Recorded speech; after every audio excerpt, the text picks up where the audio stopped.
marks a significant milestone in our nation's journey towards inclusive development and collaborative governance, spearheaded by President and Commander-in-Chief of the Armed Forces of the Federal Republic of Nigeria, His Excellency President Bola Ahmed Tinubu, GCFR.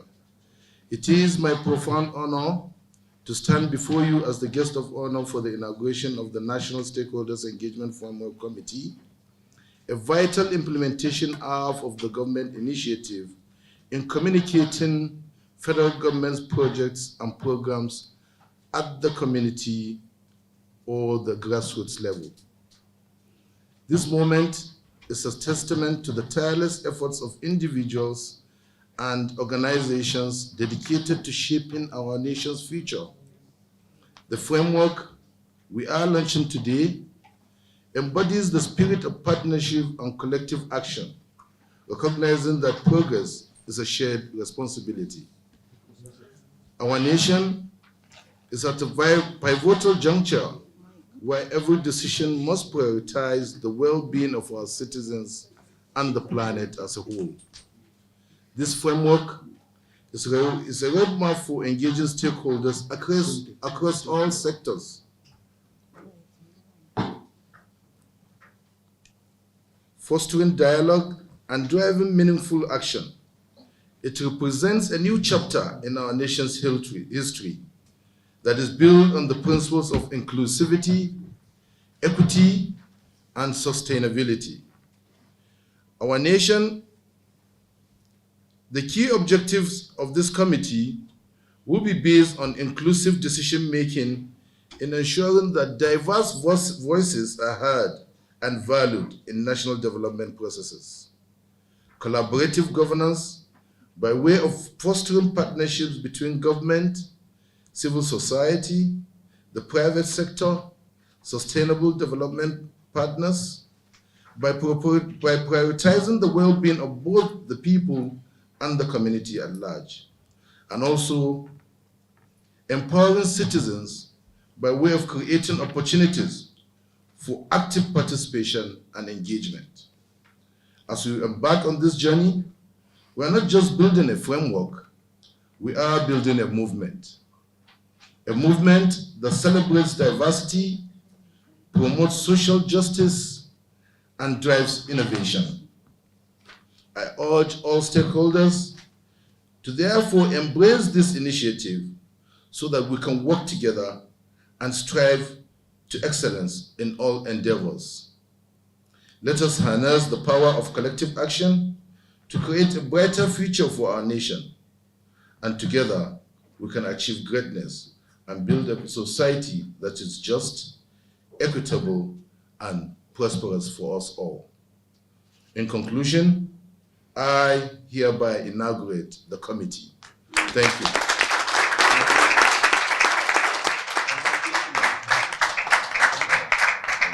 So I warmly welcome all of you to this important occasion. It's a moment that marks the beginning of a bold, purposeful journey towards an inclusive governance and a national transformation under the visionary leadership of His Excellency, the President Bola Ahmed Tinubu, GCFR, President, the Commander-in-Chief of the Armed Forces of the Federal Republic of Nigeria. It's a privilege and a profound honor to stand before you today as we inaugurate the National Stakeholders Engagement Framework Committee. It's a critical vehicle for delivering the voice, presence, and the impact of federal government to the very heart of our communities. Today is not just a ceremony, it's a call to serve. It's a call to innovate, and it's a call to rise to the occasion and be part of something greater than ourselves. This framework is more than just a document. It's a blueprint for action and a guide for engagement. As a promise to our people, it reflects our collective commitment to ensure that no voice is left unheard and no community is left behind, and every citizen feels seen, valued, and empowered. We are inviting you, our partners, our fellow nation builders, to walk this path with us, the path of collaborative governance, where government, civil society organizations, the private sector work as one. The part of inclusive decision making, where every voice counts. The part of sustainable development, where we prioritize the well-being of our people and the environment. And most importantly, the part of citizens' empowerment, when every Nigerian is given the opportunity to contribute meaningfully to our shared future. As a member of this pioneering committee, you carry a responsibility, not just to represent your ministries or your agencies, but to inspire, not just to inform, but also engage. You are the bridge between the policy and the people, and also between the government and also the grassroots. Let us take this responsibility with courage, with commitment, and with clarity of purpose.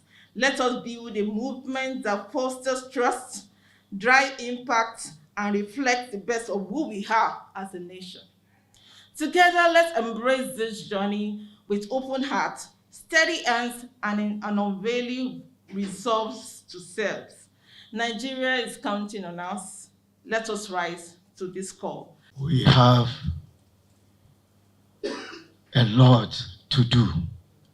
We have a lot of role to play in this aspect. I'm assuring you, since I'm representing the traditional institution, I'll make sure that the message goes back to the traditional institution. We will do our best to make sure that the grassroots, they will be proud of this administration of Bola Ahmed Tinubu. I want to thank my colleagues, members that were inaugurated today. I want to thank the SSA with this effort. I pray to Almighty Allah to reward you. I want to thank Mr. President Bola Ahmed Tinubu for this effort that will bring so many voices and concern to the community. Committed in ensuring that community will carry along in all ramifications of the New Hope agenda. So this framework is timely, and this framework it will going to go a long way, and it will going to assist the president in implementing some of the decision and the project. With the caliber of the people that are in this committee, I'm confident enough that we are going to deliver. Having said that, and my takeaway from the recent presentation about the inclusivity. Inclusivity is very, very key. Whenever you are doing community engagement is all about building relationship and building, collaborating among the stakeholders in the community, among the members in the community to achieve, to listen to them so that you can deliver their mandate. And community engagement, it has to be a kind of demand-driven approach to development, whereby a community can be on a driver's seat. Community should take the lead for sustainability. Why? Because I'm talking based on experience. I have experience in working in development project. I work in a project that called Community-Based Poverty Reduction Project in Yobe State in 2001 as a project officer. It's the project that the federal government rated the project highly satisfactory because of the approach, its bottom-top approach to development, whereby it will engage all community through participatory rural appraisal. And it is the project that gives birth to community and social development project, and also scale up to NG Cares, which is now Dr. Abaje is chairing as a coordinator. The project is rated highly satisfactory.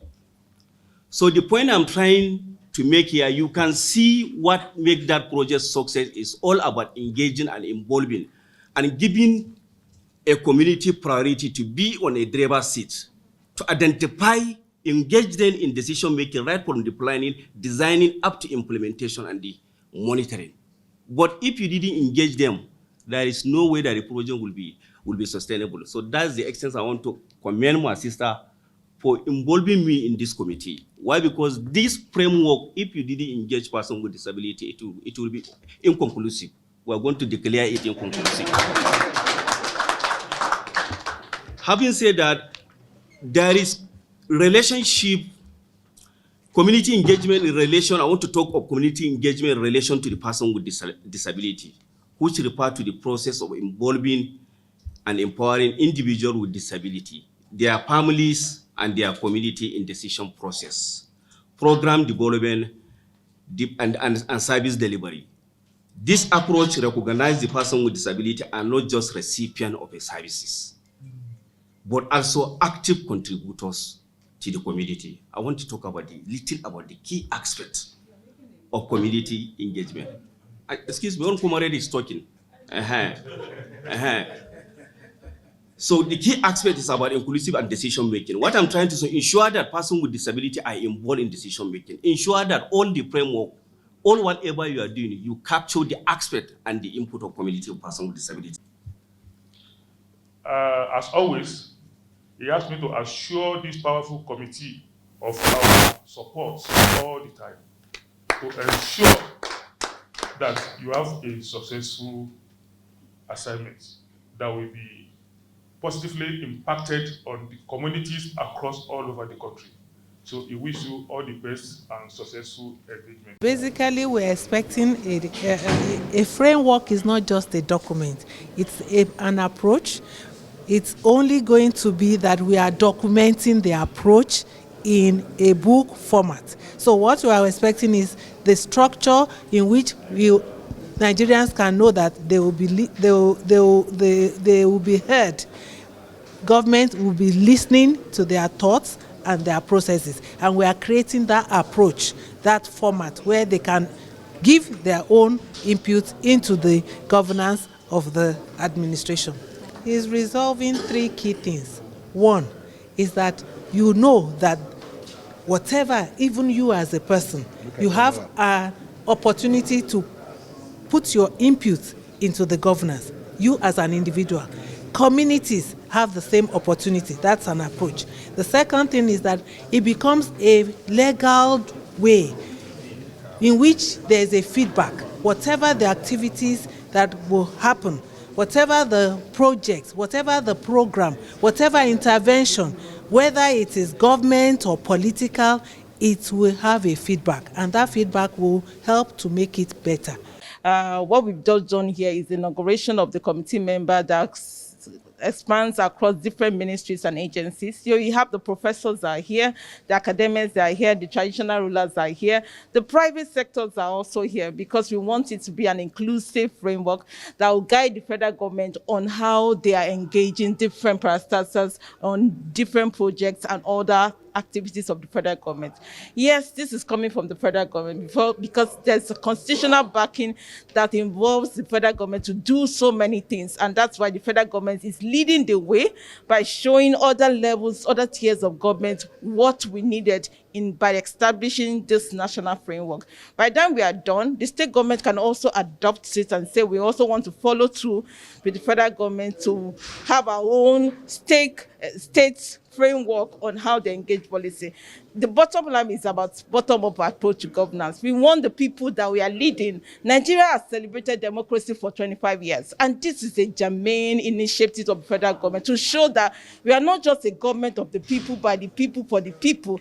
This stakeholders framework is now giving us the pathway to show that, yes, Nigeria as a democratic governance has a stakeholders framework that amplifies the voice of the citizens which they govern.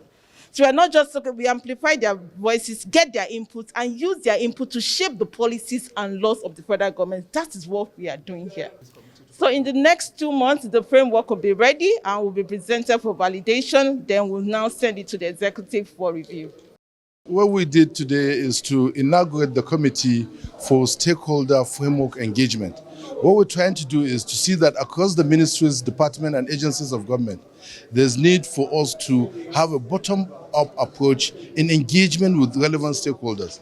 Why are we doing this? So that for every project of government, there's the need for people at the grassroots to feel they own that project. They participate from the beginning, from the conceptualization down to implementation and the success of that every program and projects of government. So it's